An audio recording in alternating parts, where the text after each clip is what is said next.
Welcome back to the podcast this week, team. A little bit of racing to digest as well, including, well, firstly, let's talk about the race of the weekend, Hawke's Bay Marathon. Jack Moody, without his dedicated pacing team from Australia, still dealing with a bulging disc in their back, he managed to find someone else to fulfill that role, Michael Voss. So, Tex, how are you feeling? And congratulations. Yeah, thank you. No, I was absolutely stoked. It was pretty cool to get out there, and I knew there was a few good guys on the start list. As like kind of you do a little stalk on sport. I think it was Sports Splits or whatever, just working out who's going to be there and who's doing what, and not really knowing who's in what shape. And so it all sort of sorted itself out within the first kilometre or so. As it would if your pacer had turned up. Yeah. Well, no, someone took it out, and then I kind of cottoned on that it was probably a bit slow, and so I kind of pushed it on a little bit just to see who's keen, and then very quickly it was just two of us, and then it was fun. Like I was chatting with Mike for like the first half of the race, both one company, and it was like almost this awkward conversation about 6 or 7K, and I was like, so what's even the plan here? And he goes, oh, well, I just kind of want to win it, and I was like, yeah, sweet. Same here. Conversation over. Yeah, no.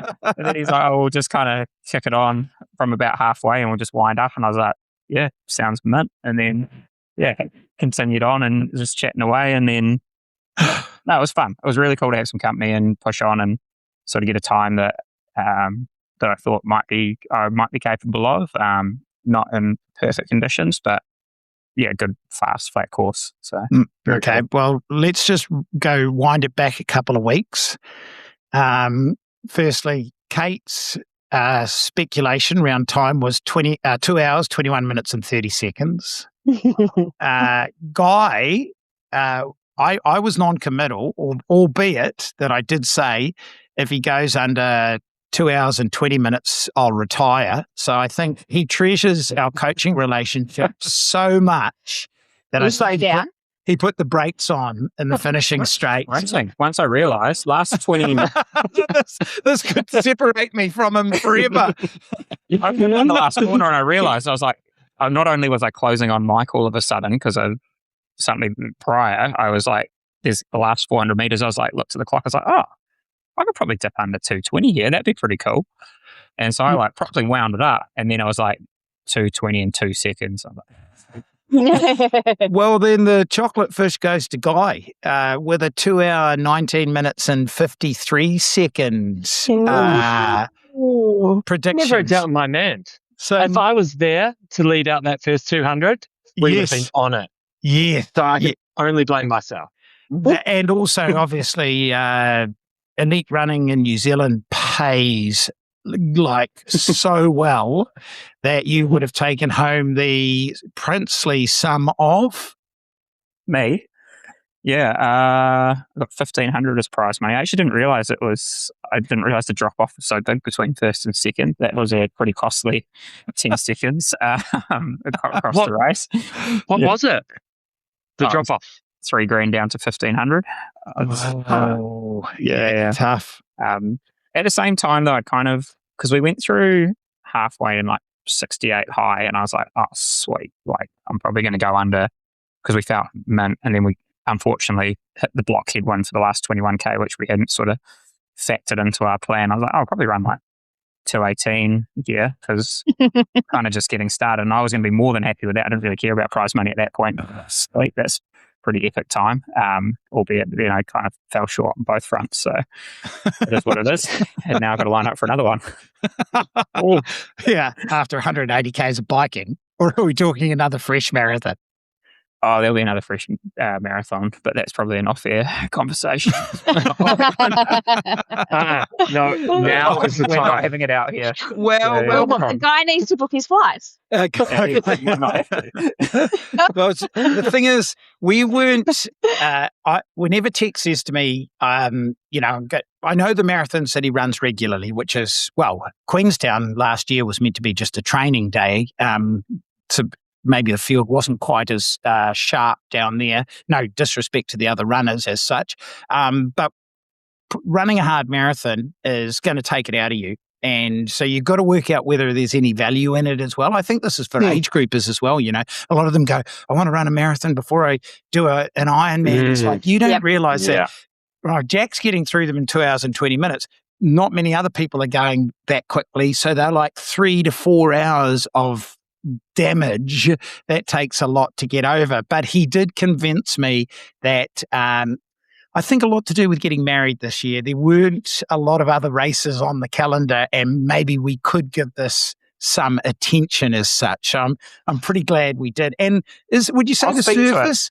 Yeah, I was just going to say exactly that. Like, I am not that beaten up, and like you can see it in the heart rate data as well. Like, the only issue I've got is my recurring ankle issue anyway, where it looks like it's a bloody fusion when I walk. But the actual DOMs from the marathon are less than I'd have from a half marathon or anything. Like, we're planning to start running again tomorrow and sort of back to normal training load. We swam today, albeit the kick set was about as abysmal as kick set normally is. Going backward. Yeah. But I already knew that was the case. But like the actual surface is almost like a limestone sort of, or like clay, like it's a trail, but it's very well looked after. It's almost like running in Roth. So maybe the traction's not quite as good, but I think the trade-off of how it beats up your legs, that's pretty nice. Running surface, like I definitely finished and I was like, wow, I'm not really that beaten up. And you compare it to when I've done the hard half marathon there, I feel like I pull up worse because it's that next shift up and gear where you're really on it. Pace. And I was talking to Hannah Berry, who was down there in that weekend. I said I was actually going to be better off doing the full distance just because I could peg it back and not really have to stride it out. Of course, right? Like no one. No, I know. This is not normal athlete conversation. Actually, I tell my athletes that I feel like running an open marathon is harder than running a marathon in an Ironman because there's that expectation to go hard. Whereas marathon in an Ironman is very different. Jack, not normal. That's not normal. The craziest thing I've ever heard. But running the marathon on it. Like, if we really got after a marathon, it would either have gone really pear-shaped or like I would have been in a lot higher world of hurt. But like we ran probably like I was at a lower intensity than when I was doing some of the workouts and everything leading in. And I think that's just a combination of a bit of company, shoes that weren't totally flogged. Yes, Guy? I have 2 questions. Yeah. Well, the first one is, you said in the first kilometer, I'd like you running, someone else took it hard. And within a kilometer, you're like, I'm just going to push on here and see what happens. You're like, you have 41 kilometers left to go and you're making that decision early on just to see what happens. And my follow-up second question is your lack of DOMs like due to run cadence? Is it high? And what was it? And can you share that with us? We can. Okay, very good. I think we could probably I don't really care if we share the data because it doesn't really mean anything. Well, funnily enough, it does, Tex. And we should be able to pull up. You answer the question firstly about pushing on, and I'll find the cadence data from that particular run. So we took off, and like within the running, there's a few sort of guys that I know that are pretty quality. But I think we went through the first K, maybe it was only like 3:28 or something. And I was like, it's a little bit slow for like a first K, knowing that it's probably going to settle. Yeah. And it was pretty easy. I was like, let's just sort of sort this out and then work out who wants what. And I think maybe we went the next one in like 3:20, and then we probably hovered just under 3:20s from there. I know Mike pushed it on a little bit. There was a period where we maybe ran like 5K to like 3:14s or so, but it kind of just ebbed and flowed from there. Depending, it's quite twisty and turny through, like, because it's not like a proper road marathon. Like you got to go not cattle, like train crossings where you're zigzagging road crossings and bike paths, and it's not the smoothest flowing, just out and back, nice, beautiful marathon, like it very much New Zealand. And so, there's definitely, the pace does kind of ebb and flow, but it kind of averaged out evenly enough. But within just the two of you? The two of us, after okay. Yeah. Okay. Yeah. So that's when that's probably what on it at the beginning that I kind of had identified, and probably 2 others that I was on the day of very classy, like 104, 105 sort of half marathon athletes or 13-minute 5K athletes. But maybe a little bit untested over the full marathon distance. I'm not going to profess to be tested myself, but I'd like to back my own durability in the back end just from doing Ironman and the amount of, like, I don't do any of the speed work or any of the hard stuff, I suppose they do, but we get enough of it in all the bike sessions and the swim sessions and everything else. Well, I felt like the back end was actually not going to be an issue. he doesn't want to talk about data, but we may as well. Yeah. So average cadence and 181. No, 180. Oh, close. Well, and everyone talks about 180 being the magic number to go to. But the difference here for Tex is much like Matt Hansen, and you guys won't be aware of this, but Matt and I spoke about this when I interviewed him not long after Ironman New Zealand. Stride length. Tex has got really long legs and really long levers. So if you do combine that with that kind of turnover, I think that's where you obviously get the velocity. I was non-committal when we started this conversation about speculating time, but I did have 220 in my mind, which is why I said if he goes under it, it'll be retirement for me. But I did have pretty good confidence, and I'll tell you why, is because coming back after Nice last year, we did do a lactate test on his running, and he produces exceptionally low levels of lactate. When you hear Christian and Lionel Sanders talk about, basically there's no lactate in my system as such, Tex is in that ballpark. And if just as raw numbers, probably his aerobic threshold, which most people talk about being like the top of a zone 2 in let's say a 5-zone model, is around about 165 beats per minute on any given day. So his average heart rate for this race was low 160s. So he's right in that sort of aerobic, top end of the aerobic threshold range. But when we did the lactate test, this was last year, but we carried this sort of form forward. At 3-minute 20K pace is where we saw his aerobic threshold as being established with the lactate testing, and he was only down at about 1.5 millimoles of lactate at that particular point. So he's running along aerobically very, very comfortable at 3-minute 20 pace, and still staying within or just below or around that aerobic threshold.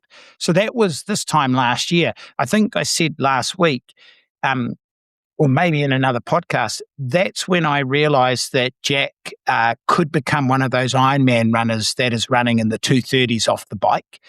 Because if you're that economical, metabolically that strong, it was only a matter of time that we sort of accrued enough mileage for his marathons off the bike to just get better and better and better. But going into Cairns, we have... I think Jack can improve on his Ironman New Zealand marathon time. We can't, unfortunately, take the approach that he took in New Zealand, which was go for the win and slow down in the back end. But we could be, I don't know, it's interesting. When someone's run a 220, a 235 off the bike is actually within the capabilities. I don't know what you guys think about this, but when you see the best runners in the sport, the relationship between their fresh marathon and a really well-paced run off the bike is sometimes in that maybe 10 to 12 minute range. I don't know. Do you have any opinions on that? I'm happy to be proven wrong. No, that was going to be my question when we talked about his marathon time. It's like, well, what do you think he could do off the bike now after having done that, fresh? And there's normally not, for better runners, the gap is normally very close. So and they're getting better and better. Right? Yeah. So I'm thinking, what's your gap, Guy? About an hour and a half. I do think that's reasonable because you see it all the time. I mean, you look at Matt Hansen, the way he runs it, he's say, for example, he's bust out a couple of 2:30 marathons off the bike. But Matt Hansen fresh is not going to be like a sub 2:15 marathon runner unless he trains specifically for it. So he's sort of got that really tight relationship going on. And lots of the best athletes in the world have. But you need that And this is the difference here. Michael Voss, who won the race, his weekly running mileage would be, I would say, 3 times what Jack does. Jack mentioned his Achilles, which is the thing we have to manage most. We don't run back-to-back days that often. And I did have his sort of weekly running mileage leading into this race. And I don't know if this will surprise you, but this is where the crossover of, I believe, cycling fitness and swimming fitness gives you that cardiovascular fitness. You just need to build up a bit of running durability to harness that fitness. But his biggest running week, what are we talking? The last 3-4 weeks leading in, we got to 86 Ks. That was the week before we tapered. The week prior to that, 82. And the week prior to that, 78. And they were the 3 big weeks that we put in for it. So it was the 3 weeks. I think I always had a thing before. It was the what? I had my shoulder before that. I don't think I was allowed to run the 3 weeks before that. Okay. Shoe choice. Shoe. I'm on the Metaspeed edges. Have been for quite a while now, I think, actually. Yeah, that's just. Can you tell me just quickly, and the listeners, Edge, Sky, just what's the difference? So, I mean, Sky is designed to be a stride base, like a long stride runner. Edges, if you increase your cadence, that's where you get to propulsion. I've never sort of approached it like that because it's the dual layer of foam. The layer of foam on the edge, I believe, the harder foam's on the bottom, the softer foam's on the top, and then the plate runs through it, with the edge having a 8mm drop in the plate and a Sky having a 5mm drop.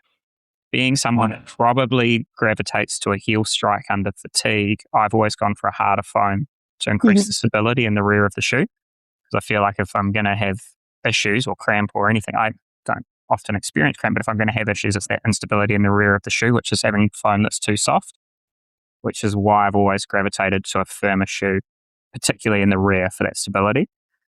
So running, the edge feels harder underfoot than the Sky does? I haven't actually played around with this recent iteration of the Sky. I've had previous ones, and it's interesting. Like I did lab testing up at Millennium, like our high performance center last year, on the treadmill to work out run economy across the 2 shoes. For me, this was the previous model of the Sky and the Edge, and there was nothing really in it. It was going to be personal preference. For me, maybe the Sky on the right day would edge out it would be better than the Edge by a fraction, but it was going to come down to personal choice. I think the difference in the latest generation of those Asics shoes is probably a little bit more drastic. So if you had someone that happened to have like a sore lower back or something similar, maybe they had a bulging disc or 2, and they perhaps liked running on a soft shoe, what would you Kate sigh. This is what I love. So what would you recommend?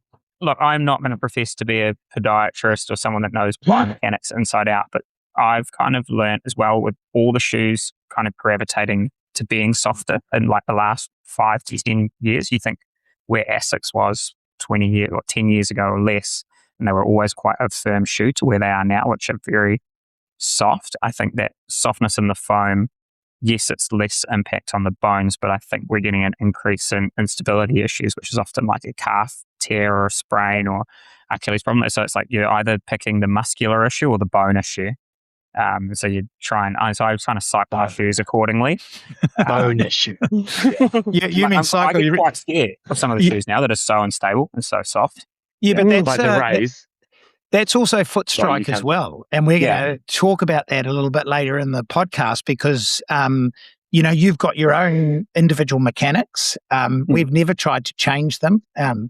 We're going to discuss whether that's something that people should tinker with or not, based on what we do as coaches. So that's something certainly to consider in what shoe you choose. But the other thing that you referenced there when you did the shoe economy testing is that it came down to personal preference. And I tell you what, the science that's out there at the moment says that the shoe that feels right to the athlete is probably going to be the best shoe to run in, because the brain is telling you that this feels the most efficient and effective shoe for me to run in. So if you are, at that crossroads, then go with the shoe that just feels right to you. So I don't know. That's where I'd go. Agree. This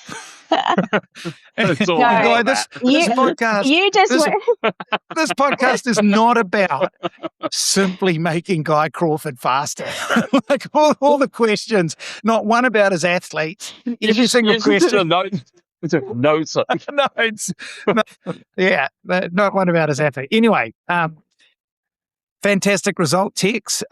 We certainly look forward with anticipation to see whether that Ironman marathon can be improved off in Cairns. And Cairns is a pancake flat course. It's a simple course. It's easier to navigate than what Ironman New Zealand was. So fingers crossed we can get back into some running. Like you say, not enough DOMs to really worry about. Thank God for the lovely soft undersurface of the Hawke's Bay Marathon. And as you mentioned before, it's like Roth. And you guys know Roth intimately, and we get fast running times there as well. I think it's the less muscular damage at the back end of the marathon from running on those soft river trails. So, something certainly exciting to look forward to.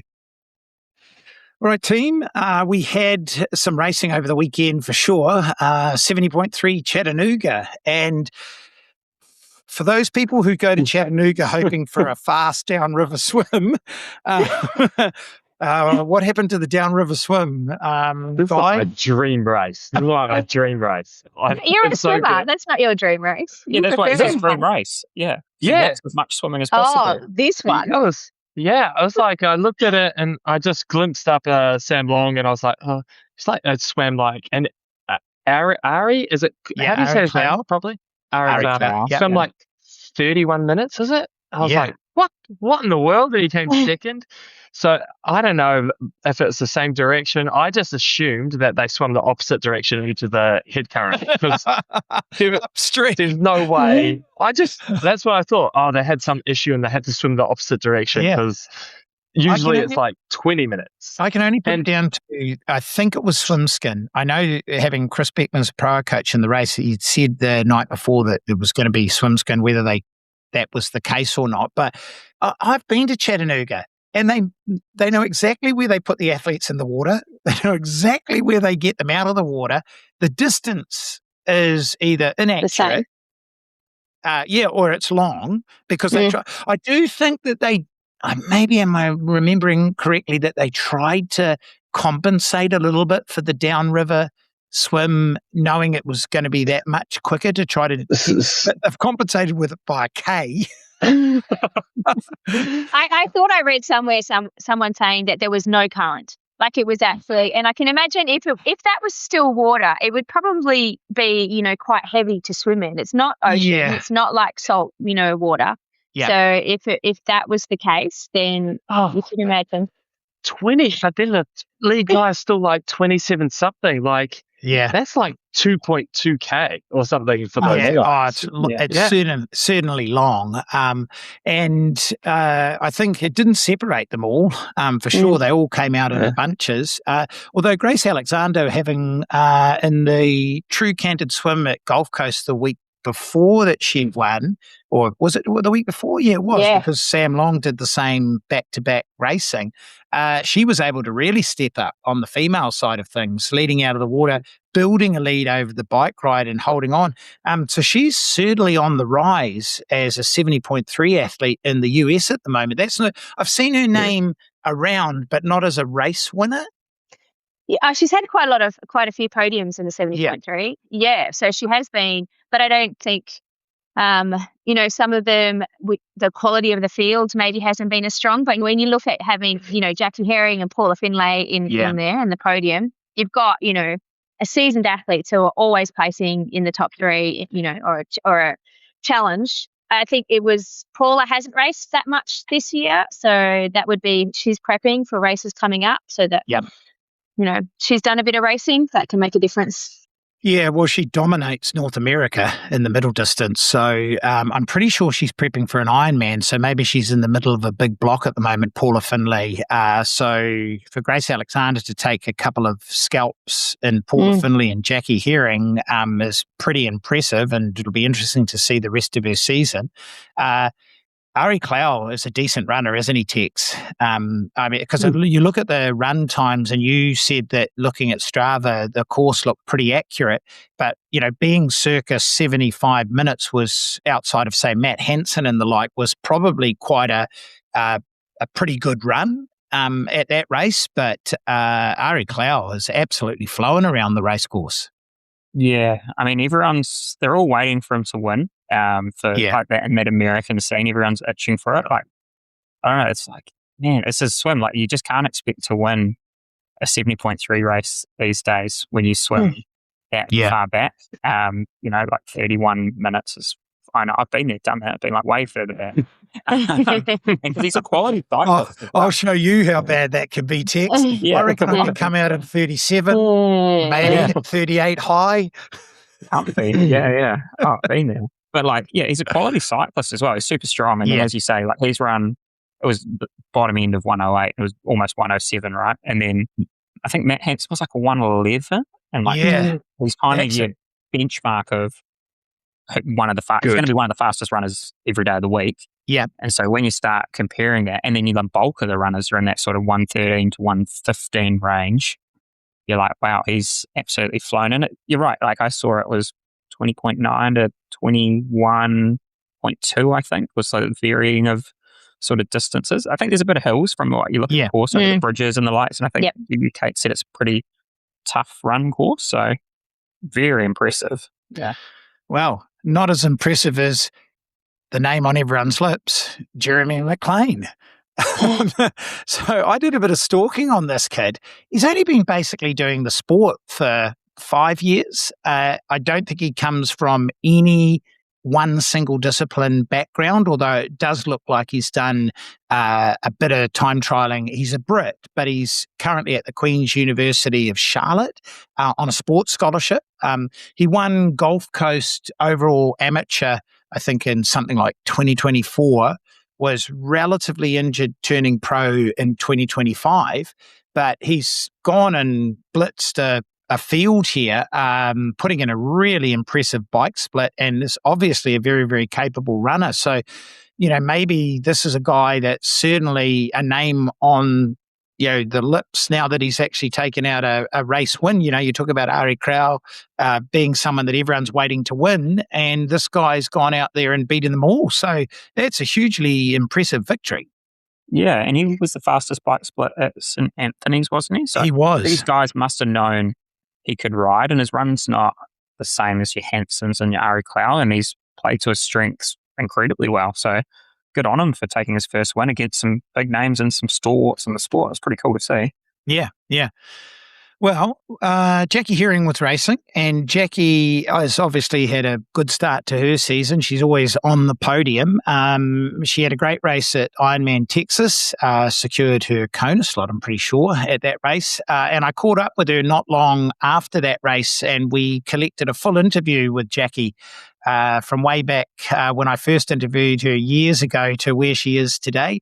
And we're going to release that interview later in the week, but we did take an excerpt out of that interview for the listeners to hear now, where Jackie talks about how she approaches race day execution. So let's hear from Jackie now. Well, that year, I mean, winning European champs as well, like going across racing in Europe, I mean, an unfamiliar race, unfamiliar to a certain extent competition, a whole new environment, going back to the full distance, but winning on your return to the full distance. I think with a 2:52 marathon, we've always known that the run is your one of your strengths.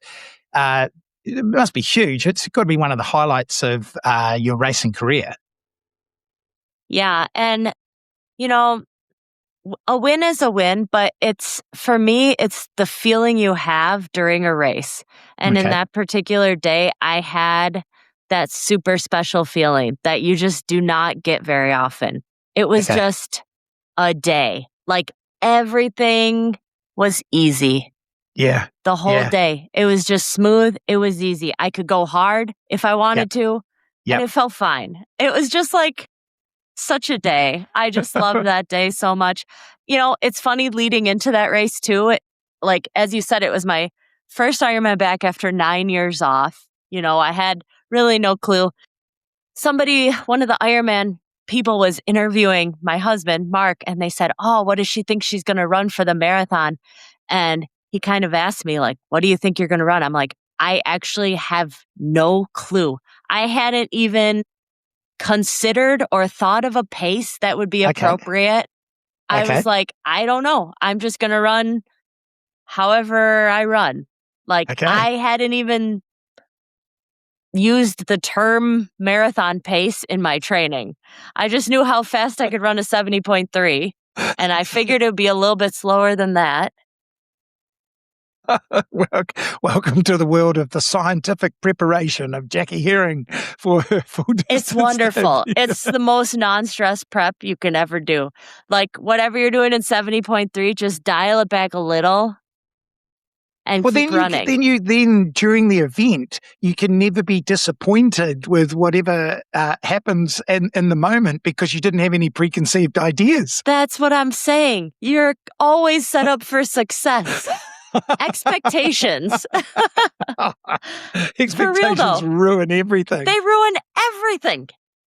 You know, people go into races with your expectations somewhere. Yep. How rare is it that you're actually going to land in that spot, you know? Honestly. And then you're like playing mental gymnastics the whole time. Honestly. It's just not. That's the best piece of advice. Honestly, the best piece of advice that I think I've heard, and it's however long I've been doing this podcasting for age group athletes. Yeah. Because, you know, a lot of coaches out there sell their services based on this highly analytical approach to the sport. And like you said, how are you going to be absolutely sure you're going to turn up able to do that? And if you're not at that mark, the moment you're below it, the amount of disappointment that floods in, and then everything can downward spiral from there. So I'm not going to say it's being completely oblivious to your potential, but in some respects, it's like, let's just see what happens on the day. Yeah. I have this like thing that I think of and thing that I tell people. I don't coach right now at this moment because I don't have space for it. But I used to coach a lot of people. And before the race, I make people practice saying like, release expectations, you know, like release it. And then the saying that you have to say during the race, which I still do, is, you know, if you happen to look at you're looking at your bike computer and it doesn't say what you want, I'm very strict with you're not allowed to make any judgments during the race. No judgments. You see something, we're not judging it. You just see it, whatever it is. Move on. Keep going, right? Absolutely. You've got to get to the finish line. It's better to, what's the number going to do? Absolutely. Yeah, 9 times out of 10, it's a number that's been selected by either coach or athlete, which is a world record number, a number that they've probably never been able to. They're trying to better their best ever race, and so they go in there and disappointed that they're not hitting that, not realizing that an Ironman's a long day. And I'm sure you've had these situations where the bike feels rubbish, but the run feels incredible. Yeah, that can happen. That happens all the time. Yeah. All right, team. Race day execution. Tex and I have the least amount of conversations of anyone I've ever coached about going into a race. Do you want me to tell you why? Well, I'm going to, obviously. Yeah, I actually do. I believe that a couple of things. I think there's certainly a psychological capacity to deal with what's in front of him. Like, just, you know, if it's not going well, you don't throw the baby out with the bathwater. You just find another way to solve that problem. So I think that comes from his engineer's brain. But anyone who's completed as an elite runner intuitively has a great understanding of perceived effort. And I think that understanding of perceived effort allows him to know where his abilities are. And I'd also think that I also think it's the engineer's brain. He's very pragmatic as he works his way through the race. Like the race isn't over until the fat lady sings. Everyone's got to get to the finish line. And I think he takes an elite mindset into that, whereas I think a lot of age groupers can get too caught up in what's happening in the moment. And as a result of that, if their numbers aren't telling them exactly what they want, they can sort of spiral psychologically down. So I actually I certainly liked what Jackie said about her approach to it. What do you think, Kate? I did like that. And I think, I've raced Jackie a few times, and she's obviously doing amazing since her comeback to Ironman as well, with a different mindset. But I think it depends on the athlete and the athlete's experience. I think I would have some athletes that if I was not to give them a little bit more of a plan and some guidelines, the day would be a lot longer than it should be, because especially for an Ironman, they would just ride to max for the first 30 or 45 Ks, and it would, we'd be walking a marathon. So can I just ask? That's is that guy? No. Yeah. He's not learnt yet. But is that the men that you coach? Because I find female athletes are far more conservative. So you need to maybe motivate them a little bit more and pull the guys back. That's my generalization. Yeah, and I would totally agree with that. It is the ladies are a little bit more patient and maybe a little bit more wary of doing the right thing and controlling what they can control. But in saying that, as you said, at the same time, I feel a lot of athletes are just getting way too caught up in numbers these days, like every heart rate, power, like distance, speed. I need to know all the numbers. I need to know, and I'm like, well, no. How does your body feel? Like, what's going on? Does this feel easy? Does this feel hard? Does this feel Ironman effort? And they really struggle with that because there's no data. There's just no data for it. Yeah, it's trying to find a happy medium, isn't it? Mm-hmm. You sometimes educate them in training on how to execute, but they lose sight of that intuition that's required to say that, Ironman's a long day. If we're talking about Ironman, and what might feel horrible now in an hour might feel completely different. And so you can't lose sight of RPE as well. And trying to get those two things working together. What about your athletes, Guy? Wait, why is everyone laughing? If you're wondering if I coach them like I coach myself, no, I don't. I don't say, "Hey guys, just send it to max until you can't anymore, and then we'll just figure it out as we go." We'll just walk a marathon. That's what I do. No one's expecting me to run, so no one's banking on me running. I'm like, you just focus on the first 50 meters of that swim. Don't breathe. Breathing slows you down. Turning that head takes too long. You just straight down, just hold the breath, keep it in, push. And then we worry about the next 10 and a half hours or 12 or 30. No. I'm with Kate. So I have a huge variation of people, from pro triathletes through to I just want to finish in 17 hours. So it totally depends. The more high level, whether they're pro or age group, I'm more like, well, how far is it? Because if it's shorter than an Ironman, we're often responding to the race if they're a good swimmer. And we're like, well, we're in it to try and get some coin out of this. And whether it's an Olympic or a half, they're racing the race that's in front of them to a certain degree. And then there's my age group if they're isolated, it's on numbers. If it's a 12-meter rule, I'm like, just sit 12. And if your power number's lower, it's okay. Like, don't stress it. That's hard for them to tell as they ride around a group of 18 people and they're at 270. I'm like, I know you can only hold 230. You see this data here? Like, that says you blew yourself up. But it's a very varying. But the sort of the faster end, yes, they're racing the race that's in front of them. Up to a point. Ironman, I'm like, you probably need to let that go if you want to actually run well. And my age group is depends on the race situation, but we have a sit down chat about it, and we always have plan A, B, C, D, E, not plan A and B, because it's the fan all the time, and they need to know that hey, this is what we've got, and there's like processes along the way. Otherwise, people's heads can just be like, plan A didn't work. That's it. Game over. I'm driving into this tree.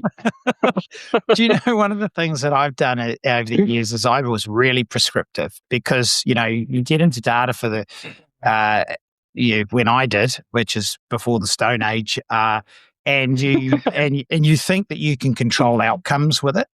But one of the things is training data sometimes doesn't line up at all with how the heart rate's responding with adrenaline or dehydration or whatever. And all of a sudden that throws confusion into the mix as well. You've written out this meticulous race plan, and then all of a sudden their heart rate's 15 beats higher than what it should be for whatever reason. Could be adrenaline, could be whatever. And all of a sudden they don't know what to do. Twice. The whole block leading in because they don't like swimming. Like, why am I going so bad on the bike? I'm like, it's because you didn't swim. So what I do is I now give them some prescription, not so much for the swim, but for the first 30 minutes, if I'm talking a half Ironman, of the bike and the run, so that I know that they set off at a pace that is within what I know is reasonable for them. And I then say to them, after that, it's up to you. Okay. You can make decisions based on a slightly wider range of efforts, but all I want to do is try to set a tone at the beginning of the bike and a bit at the beginning of the run that I'm in control of. But my secret sauce here is, should they deviate from that in the first 30 minutes, I say that's your choice, and the outcome of the race is then going to be based on the decisions that you make. So that they know that, because how many people turn around and say, it just felt easy in the first half hour. I was riding above FTP.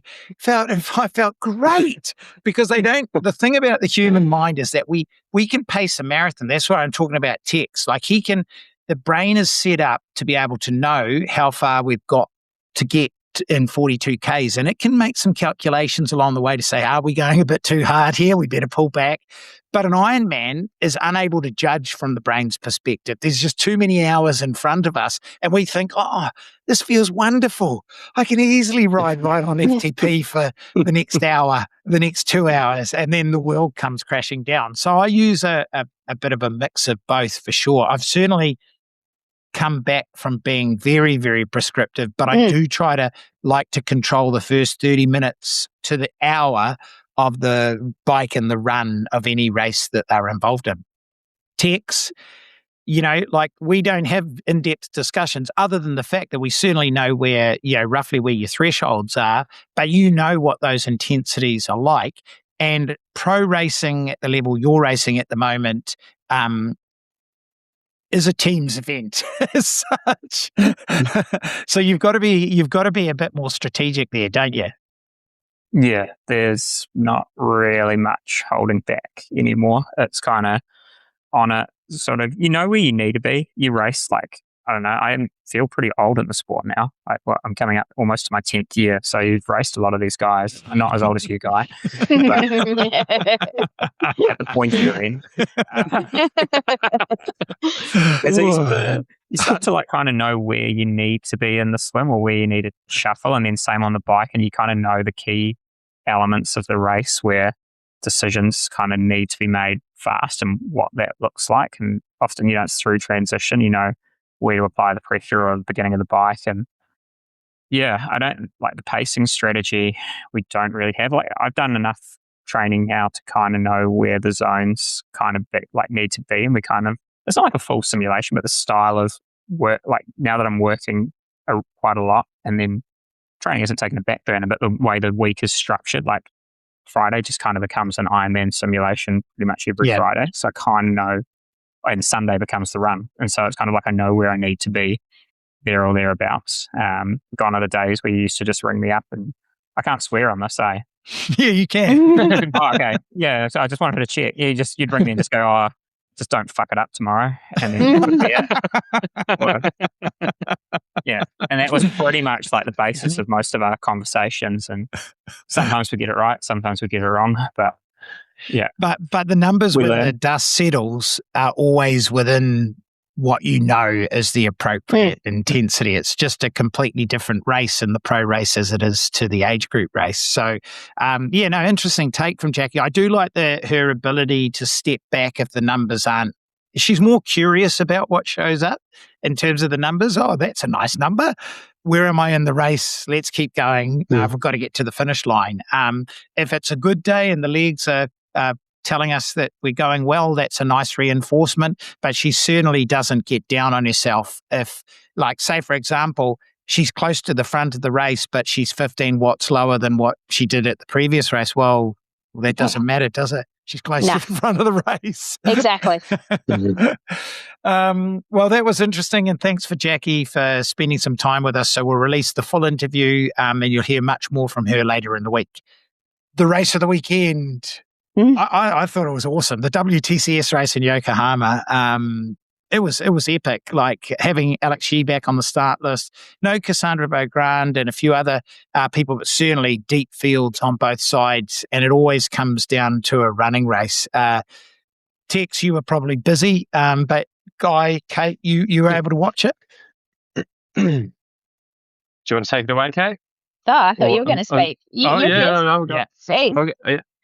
Yep, totally watched it. We sat actually while we're doing a few programs in bed. I think we were in bed and we watched it on the TV. We don't have to give away the details. Yeah, we talked about Tex's middle name, my adoption, so we might as well share everything about our lives on this podcast. So we just need displays that you bring in, just everything. It's like if we had social security numbers, I'd be like, throw it out there. That's fine. What is your credit card? Yeah, no, don't worry. You just put it up on the screen. Yes, but back to the race itself rather than my social security. I was interested with the men's race, in particular the swim. I thought, it's going to stay together. And I looked at Alex Shee, only 17 seconds down after the first lap. But then Braden Mercer Matt Hauser came around Braden, and then Braden came back around Matt, and it just created that separation after about 7 guys. Yeah. And they must have just been throttling the front of that swim. And, well, the rest of the race, which we'll get into in a second, but that was like a real indicator of, like, okay, this is on. These guys have got plans. And it probably helps. And I wouldn't be surprised if Triathlon Australia ended up putting Braden back in more WTCS races, because he hasn't been in them. Yeah. Not many off my recollection.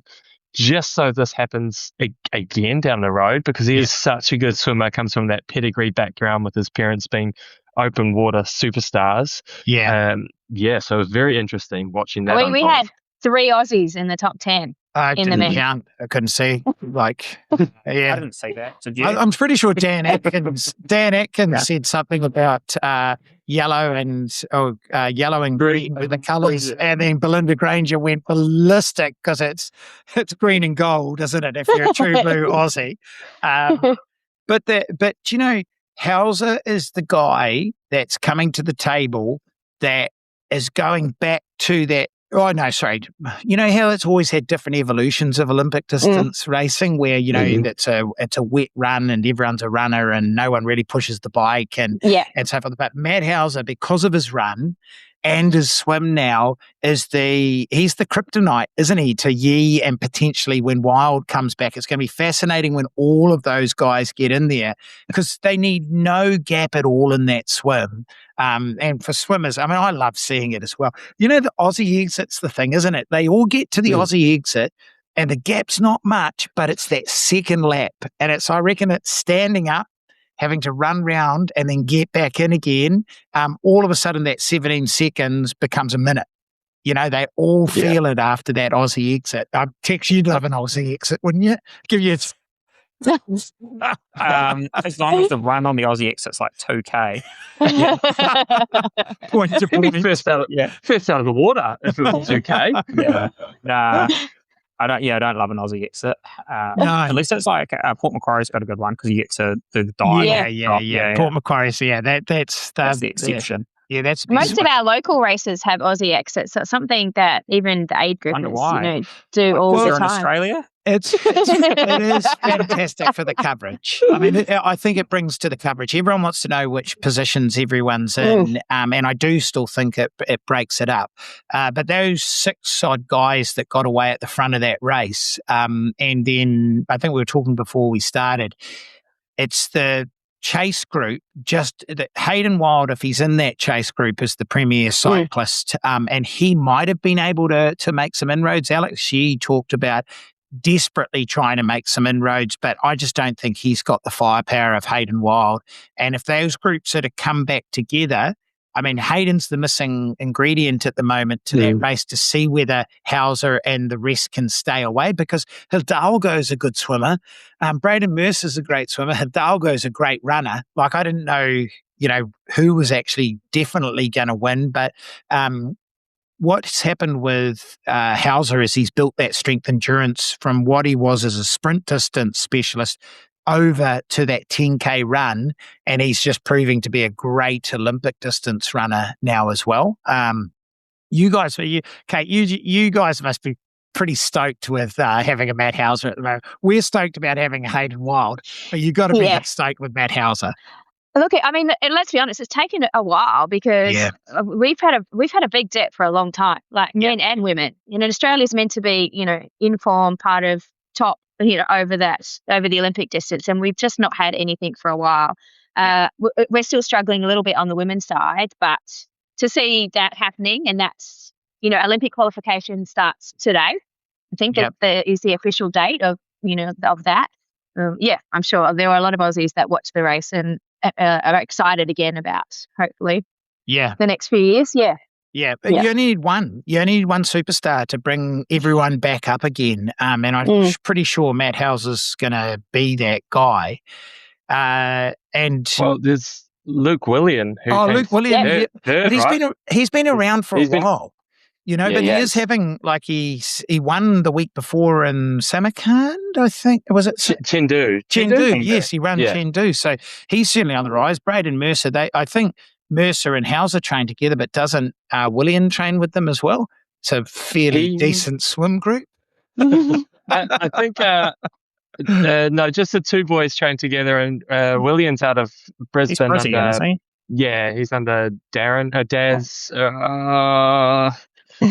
I've forgotten. It's going to come to me in a second, or I'll spit it out. Sorry. Yeah. The female race, an absolute...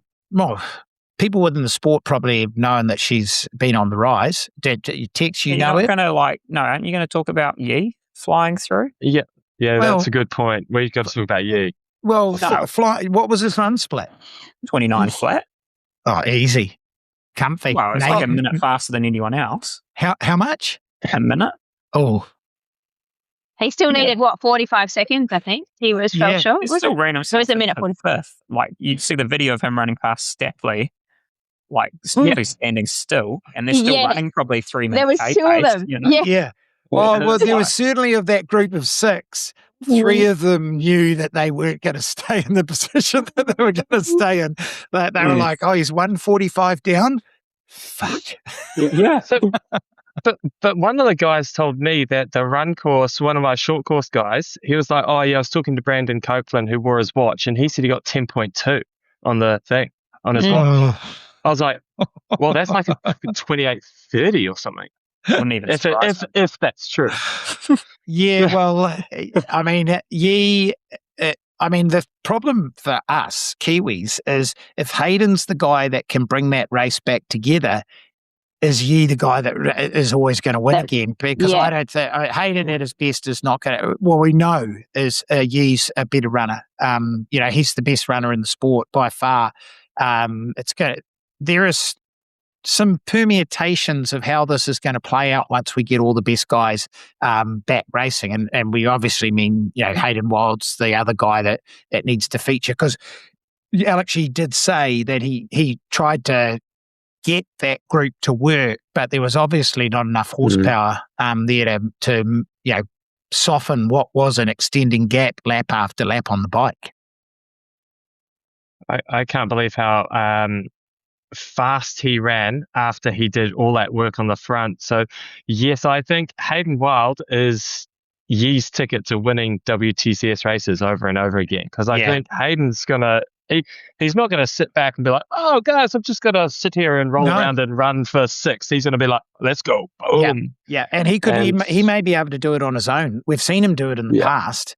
But you're right. It's like, is he going to try to do it and get rid of Yee in the same breath? Do it solo or something similar. There's some excitement to come in some of those Olympic distance races. 2 weeks time, we'll find out. Yes. Yeah. Stay tuned on this podcast when we discuss it. And Tilda Mansson, like I said, incredible run. Looked, I don't know that she looked that phased once Beth Potter made the inroads to catch up. I think she looked within herself. Beth Potter made a big surge with about, would you say, 2Ks to go? I think she made a couple of smaller ones too in that last lap, but and nothing, eventuated. She had a crack, but she couldn't get rid of her. Yeah, she couldn't get rid of her. And she's a kid on the rise for sure. Has dealt with a few injuries and so forth. And we're going to talk about her running mechanics, but she has certainly got the run form, because there were some pretty decent runners in the field, and she was the one that just didn't fade once the pressure came on from Beth Potter. So she could be someone who could be in contention at the end of the year in terms of overall series if she can stay healthy and stay racing. I personally, I'd never heard of her before. I don't know, and I follow short course quite a lot. I love the stuff. So certainly a name to look out for. Tex, you'd never heard of her as one of the runners on the way up? No, I'll have to profess I didn't, but I was very impressed. Yeah, the women's sort of highlights package was pretty awesome. Like, it was obviously a bit different men's race in terms of how it panned out, but it became a pretty wicked run battle, and all different, which we're going to talk about, styles of running and the pacing strategies, and the way it kind of ebbed and flow was made for wicked viewing. Yeah. Lisa Turch, she's given it everything. like running mechanics. It's an interesting conversation. It's something we're going to move on to next. But before we do that, we do have the interviews from Matt Hauser and Tilda Mansson to hear. So let's go to those now. Congratulations. There was control, there was power, and there was sheer joy at the end of that. Absolutely, mate. We felt like a bloody national champs out there. There was 3 Aussies in the breakaway, first time in a while, but it was just awesome to see those boys up the front and giving it a crack. And I think we worked so well together. I didn't realize we would have had that much gap in the swim. I guess with a bit of a mix of a field out there today, I think it just brought the gaps into play a little bit more. Not as much class in that middle ground. So it was good to get some time between us and Alex, because obviously he was steaming home at the end there. But really, I think it was controlled out there. I think we worked really well on the bike, and we set ourselves up for a good run. Yeah, an unfamiliar starting position, I suppose, but you and Braden were quickly in the groove. Yeah, Brado took out the first lap, and he, as he always does, and young boys love to swim fast all the time. So, yeah, he did really well, and let us out. And then he took a few strokes of backstroke, and that was, I think, my time to come around. And he outswam me in the end to the exit chute, and he worked really well on the bike. Credit to him, he's been working hard. I train with him every day. So, yeah, looking forward to a big season from him. And take us through the run. The 3 of you hanging tough, and Luke hanging tough with you for a good while of that. But you and Miguel, you can never, ever discount that guy. So you must be delighted how you shook him off. Definitely.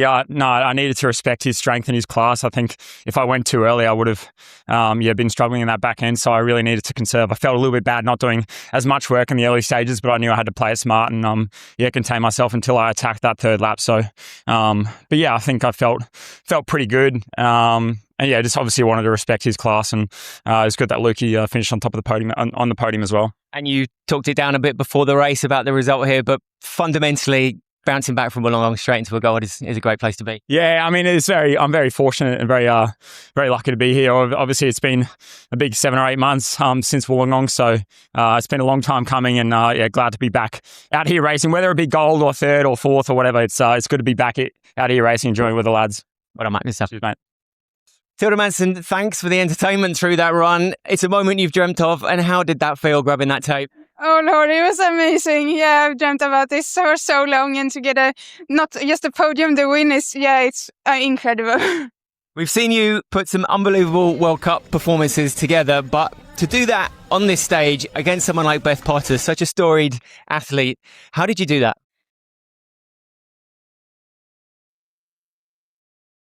Yeah, I don't know. I knew I was in good shape already in summer camp, but the heat just got to me there. So today I was just go out, try to stick with them, and I always run better if I have someone's back. So yeah, and then I just love a sprint finish. Yeah. It was cool. It was calculated. How did you feel kind of putting it together with someone like Beth, not knowing when to go, when to stop? It's your first time in that position in this level of race. You went quite early, and then it looked like she was going to catch you back. Yeah, I just heard Hampus, he was just screaming at me on the last lap, stay behind, and then I got to the front. I was like, no, this was not what I was going to do, but yeah, and then he said, just sprint as hard as you can when you go around the last corner, so yeah, and then I saw her come back on me, I was like, oh no, I have to go even faster, but yeah, just so happy to get it. Since the Paris campaign, which went very well, and then there was some injury issues after, you've obviously been to some dark, difficult places, so does this feel like the start of a new era? Is this the start of a new era for you? Yeah, for sure. I think the setbacks was pretty good for me mentally. I missed running so much when I was injured. So now I just love it so much. So every session is so fun. And yeah, just having a good team behind me, it's so important to get through those hard times. Go and say thanks to your coach and brother Hampus, the architect as well. Congratulations. Yes, can I just say hej mamma, pappa och Hanna och Hampus, vi klarade det tillsammans. Really well done. Thank you so much. Okay, Tex, you're the shoe expert. If you go out and buy a pair of shoes and you never are going to put your heel on the ground, should you get them half price? Yeah, I know. It's impressive, but everyone's got a different running style. It's been a while since I've seen a 4-foot runner quite like that, and I think it was pronounced just because of how tall Tilda is compared to the rest of the field, and it's quite a bouncy 4-foot run that I think all of us, probably the whole world, watched it and were probably in disbelief. But you look at it and you're like, she's built for a sprint. It doesn't matter who she's going up against. That sort of running style, if it's sustainable for 10K, that's where the smart man's money was come a sprint finish. So fair credit, held it together and laid one down and went from a long way out as well. Then old school sort of race tactic of having the second kick, the double whammy. Yeah. I'm a big fan of. So it was pretty cool to watch. Yeah. I thought I might be, I kept saying to Chris when we were watching it, I said, look at her foot strike. Look at her foot strike. So what we're talking about, listeners, is basically we've from way back in the barefoot running days, the conversation in and around, is there an optimal foot strike? But when you go, what part of your foot hits the ground first? The barefoot running movement from years ago was trying to convince us of the merits from the Born to Run book about maybe the most optimal way is to land on your forefoot. Truth be told, it's not. And most people who are going to land on their forefoot only do so when they're absolutely sprinting. Most sprinters will be landing on their forefoot. Running long distances, only landing on your forefoot. I mean, I dare anyone to go out there and try to run a couple of Ks without their heel touching the ground. If you're not a forefoot striker, you will be at the physio in a very short space of time. But you guys, obviously, Kate, Guy, when you were watching it, is it one of the first things, Kate, that you picked up on? Oh, it is. It's just that coach's, brain coming out, and we do it all the time, and we've been doing it for years. It's just, we talk about Lionel Sanders running. Back in the day, when I used to come up and race with Hilary Biscay, she was very good and efficient, but she had this leg that would kick out all the time, but it worked for her. So we did sit there, and the very first thing we were talking about, oh my gosh, how is that working? How is she not breaking down? Has she had injuries? What are they? And we had all of these questions because she was so fast, but I just wonder how sustainable and durable she is with that running technique. Yeah. I actually, when we talk about it now, my calves are cramping. I can feel it. I can actually feel how difficult that would be. The question is, however, and look, as I said, Tex has developed his own running technique. It wouldn't be theoretically optimal if you went to, the biomechanics book and scanned through and said, what order should we be attempting to make these movements? But I personally, and this is my point of view, if you're really injury prone, there may be a conversation in and around something that you're doing biomechanically that we might be able to change. And you mentioned at the beginning, Guy, cadence. And I know that Triasato from years that Balabalis and the likes have talked about cadence as well as one of the things that you might be able to manipulate.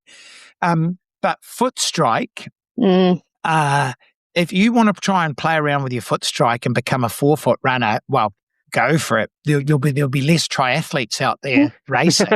But what do you, Guy?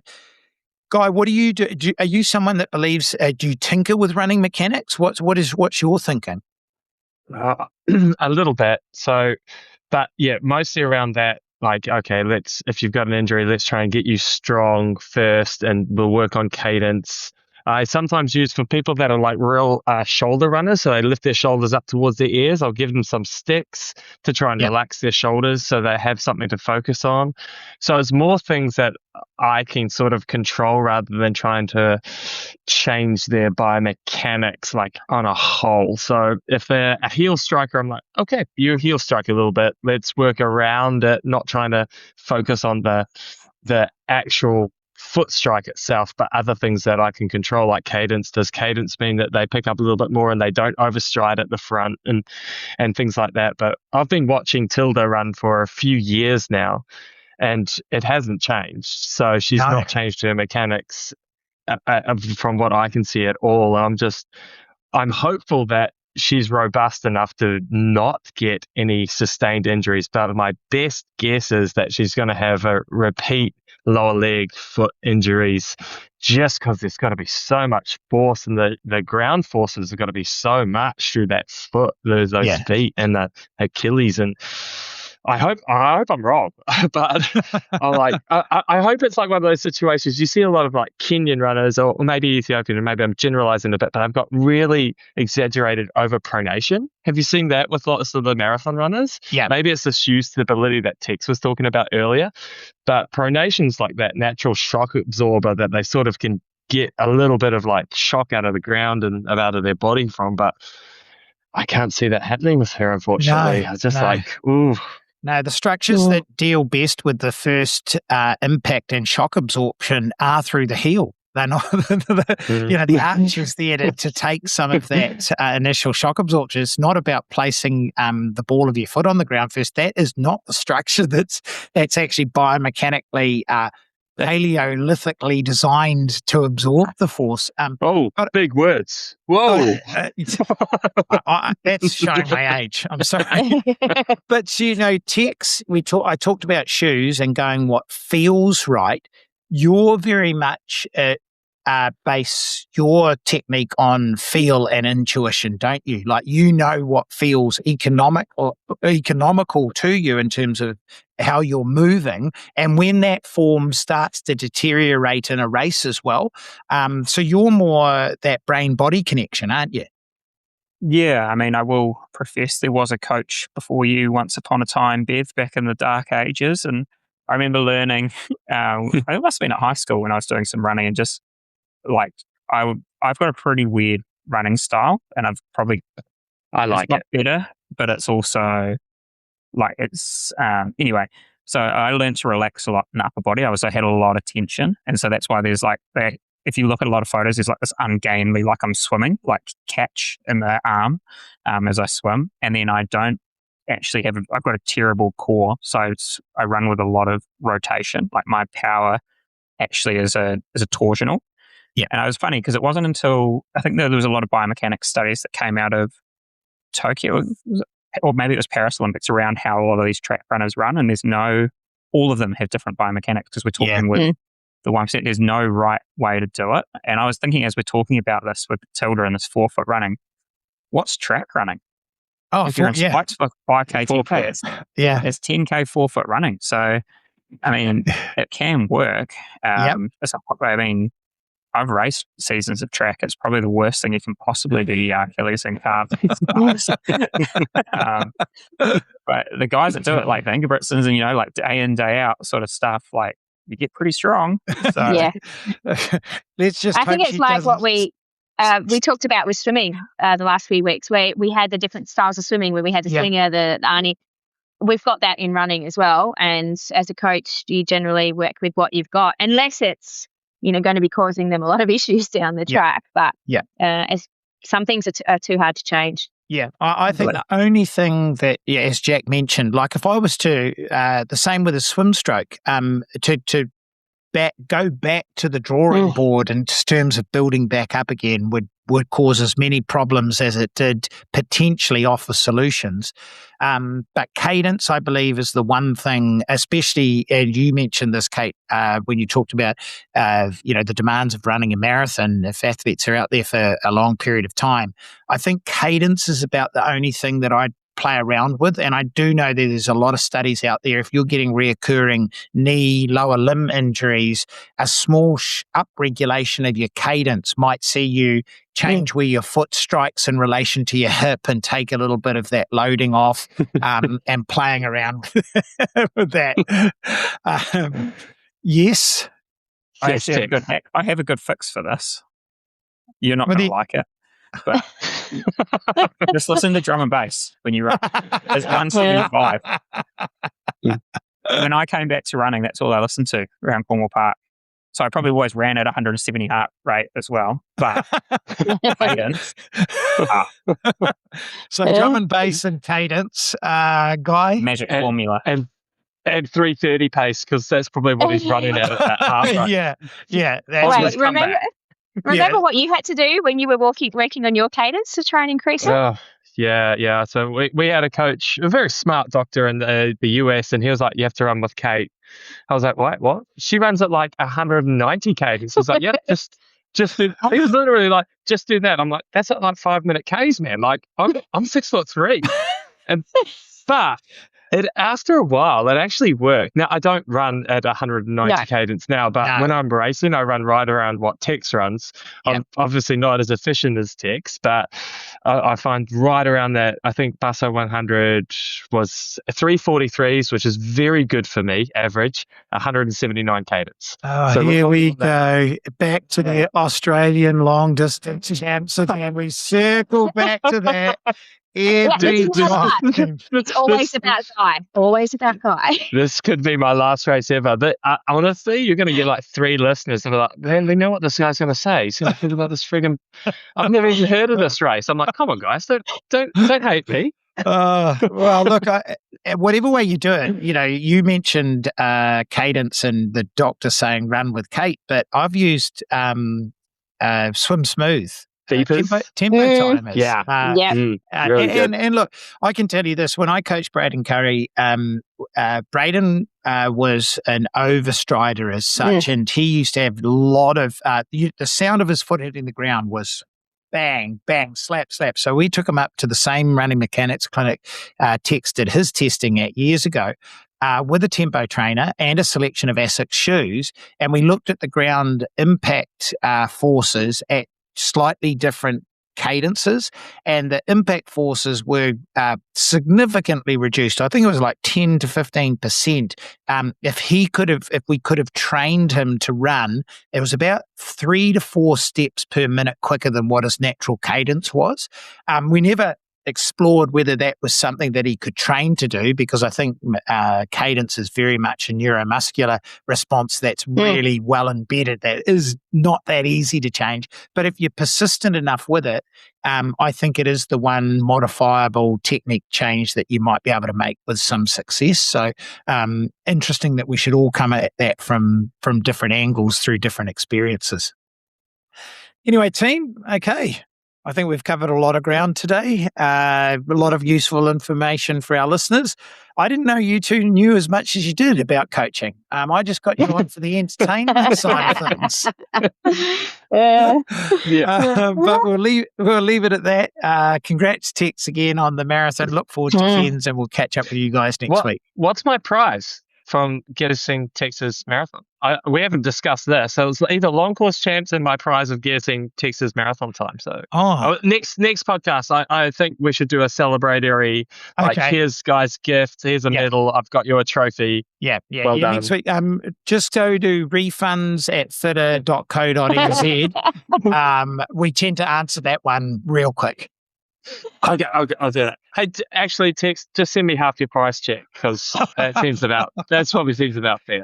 He's a married man now, mate. There is no chance you'll never see that price check. All right, team. We'll see you next week. See ya.